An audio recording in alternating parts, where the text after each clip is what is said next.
Hi, boys and girls.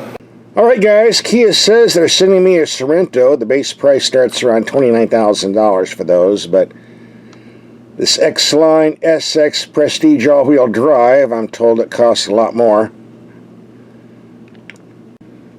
Looking at all the standard features, I can believe that. Well, let's see, $43,000. Wow, and look at all the stuff that's included though.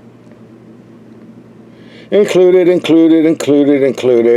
But you know there's going to be some options. They always stick something. Yeah, here we go. After all this money, $210 for floor mats. Are you kidding me? Why do they do this? Okay, I won't make the comment I'm thinking. So what's the bottom line? Wow. That's almost as much as the Kia Telluride I had last year. And for those of you who want to buy American, made in Georgia, USA. So enough of the paperwork, let's go take a look in person. Okay, let's roll this baby out, see what we got. And here it is with a nice gray paint job, if you like that color. And here's the rear view, decent looking vehicle. And like we do in all our videos, first thing we want to do is see if there's a spare tire. Yeah, it's under there somewhere. Get it flat, you're going to get dirty though. And as we always do in our videos, we're going to take the headlights out in the dark and see how they perform, as well as other night driving. That'll be part 3 of the video, so don't go away. We also tested and did a video in this top-of-the-line Kia Telluride, which actually cost a bit less than this Kia Sorento, believe it or not. Go figure. We'll have a link for that video at the end of this video. And we also did a video in the Toyota Highlander Hybrid, which surprisingly only cost a little bit more. We'll have a link for that video as well. Kind of a funky looking grille. Definitely unique. There's a wide variety of engines available in the Sorento. The base one is a 2.5 liter, putting at 191 horsepower. Pretty decent motor. Some 1.6 liter hybrids. There's also a plug-in hybrid coming up later on in the year, if it isn't out already.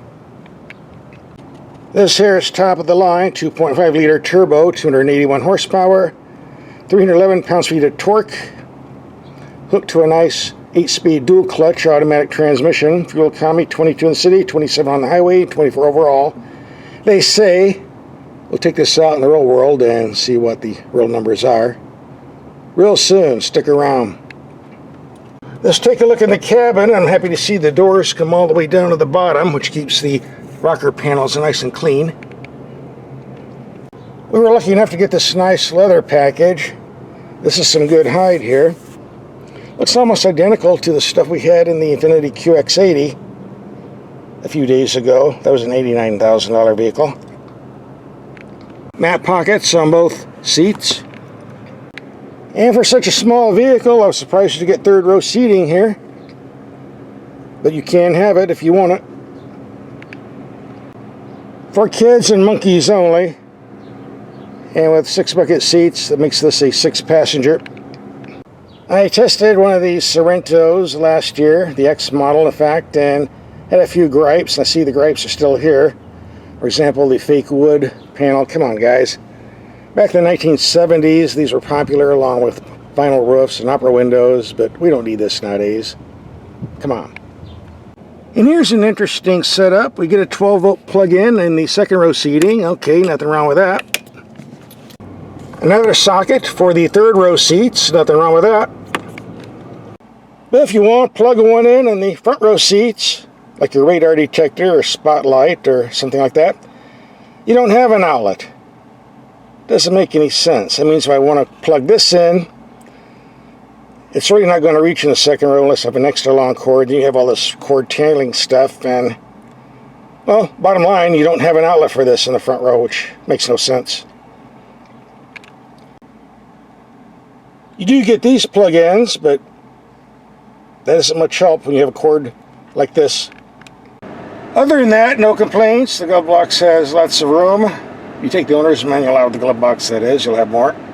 And here you have the knob for comfort, sport, smart, snow, or eco modes, with a locking button for off-roading. Air conditioner, heated seats right here by your leg to reach, not an issue. Steering wheel controls, easy to use. Paddle shifters on the steering wheel for picking your gears manually. On the steering wheel where they belong can always be reached by your fingers, not on the steering column like the Italians do, which is a dumb place to put them. They can only be reached when going in a straight line. They belong here on the steering wheel. A large info screen.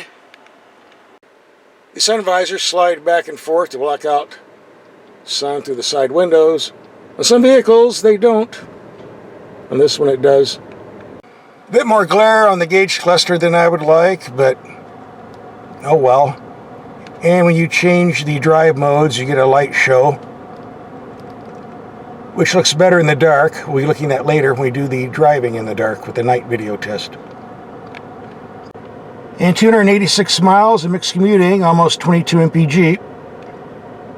A bit less than claimed, but good enough. We'll be taking this out on the highway later to see what better figure we can get. So stay tuned. And as you can see, some of the plastic is a bit on the shiny side that reflects the sun at certain times of the day, which can be annoying, but not too serious. Overall, the cabin still gets high marks. I'll give it, say, a 9 out of 10 if we're going to do that type of rating. Alright, part 1 of the video show and tell is over. Part 2, we're going out and do some driving. And then part 3, the Headlight night drive. And when we do the ride test, we got 20-inch tires and wheels on there, just in case you have to know that. By the way, here's what the headlights look in the daytime. All 3 bulbs come on, unless you put the brights. That's what the bulb on the intersection does. The power steering has kind of a bland feel to it, but it's quick and responsive enough, so I'm not going to complain. I don't think the typical Kia owner will complain either. So I'll give it a pass. As we do in all of our videos, taking some mild speed humps at 15 to 20 miles per hour. See how the suspension performs on impact. So here comes bump number 1. Reasonably smooth. Here comes number 2. Didn't feel much, and here's the big nasty one. Yeah, it felt a little bit, but still pretty smooth.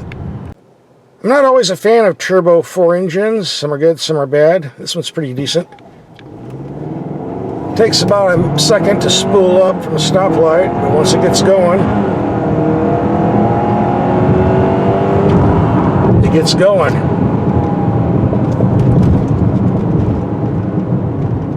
Brake pedal feels pretty decent. Performance-wise, this is a nice motor, but it does sound like what it is, a little whirring 4-cylinder. Kind of like an outboard boat engine. And we put the computer program in sport mode for quicker shifting and higher RPMs. You'll hear more of that whirring noise coming up under the hood, but it's not a serious problem. It's not really a complaint either, just the way it is, and some people just don't like hearing those type of sounds from a 4-banger. That's what you're going to hear. Get used to it. And I almost forgot, there are cameras on the outside mirrors, so if you put the turn signal on, you can look at the screen in your gauge cluster and see what's beside you. Oh, warning, there's a vehicle approaching to my side. Don't turn.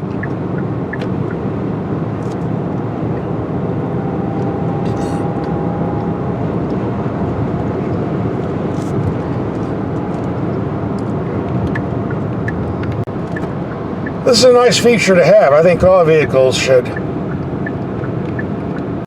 lot of so-called automotive journalists have made comments about this dual clutch transmission, claiming it doesn't shift any better than a standard transmission, and they're full of crapola. This is an excellent gearbox. Always know where to shift, when to shift. Definitely better than a standard transmission. Really nice. And with that being said, we're going to take a nice highway trip around 100 miles. See what type of highway fuel economy we get off this rig. Okay, 113 miles, 26.3 mpg on our highway trip. So what's my take on the Kia Sorento after a week of driving? I like the vehicle, but you know, if you load it up with all the options, it costs almost as much as the upgraded Kia Telluride. Just saying. Work out your best deal. And now here's part 3 of the video, our bonus footage, taking the headlights out in the dark, see what they do, so here we go. Okay, time for the headlight test. We got the low beams on, we have the 2 small bulbs on the right. And switch to high beam, we have a very strong one on the left combined with the 2 on the right. It's daylight right now. Let's take it out in the dark. So now it's darker, we get a better view. Low beams. 2 bulbs running, third one not. And now the tail lights. Emergency flashers. Those are big ones. Is on the mirror as well, and below the headlights. Wow, definitely brighter without the headlights on. Definitely. Certainly big enough. Put the transmission in reverse. This is what we're seeing. Good widespread. Let's see what this does. And that. Pretty good clarity on the screen. Below that, lots of controls lit up very nice. Especially the main control panel for the infotainment system. Door panel. Gauge cluster.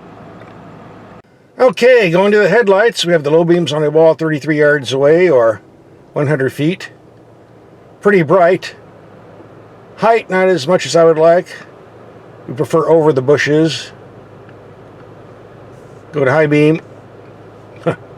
No problem there. Plenty of light in the middle.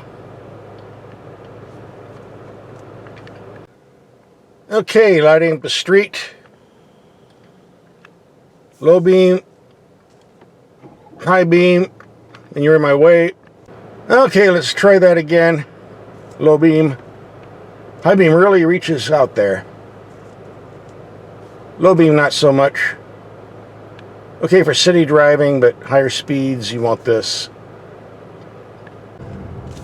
For the 45 grand we're paying for this vehicle, you think we get active headlights that turn the same direction as the steering wheel. Great for taking corners, but not to be on this one.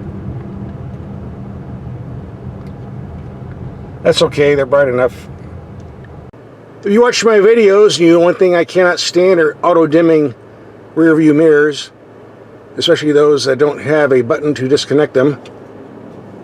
You don't want to drive around the city with blacked out mirrors, you might hit somebody on the side like a bicyclist. One common trick is to take some transparent tape, put it over the sensor hole in the mirror. That darkens it enough to eliminate the glare from the headlights and back, but makes it light enough to see what's around you. Or you can take some heavy-duty solid tape and just black the whole thing out altogether. This works best. And the sensor hole is right there, the size of a tiny micro dot. See, you learned something watching this video. Also, I don't like interior lights coming on when I open the door. I find a switch to turn that off. I couldn't find a switch to turn it off, but now it goes off all the time, so I'll just leave it alone for now. And if you haven't seen this in my other videos, there are cameras on the outside mirrors, and when you turn on the turn signal, you get to see what's beside you. Looks pretty good in the dark. There's the right turn signal. And the headlights do pretty good of lighting up signs on the freeway, as you can see.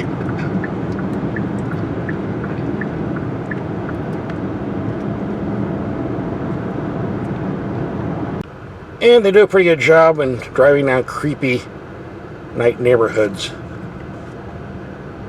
Don't want to run over any drunks out here, and there's plenty to run over tonight. There's a couple right there. Overall, I rate the headlights pretty good, and the entire night vision and night driving Experience pretty good, no complaints on this vehicle. I give it a pass.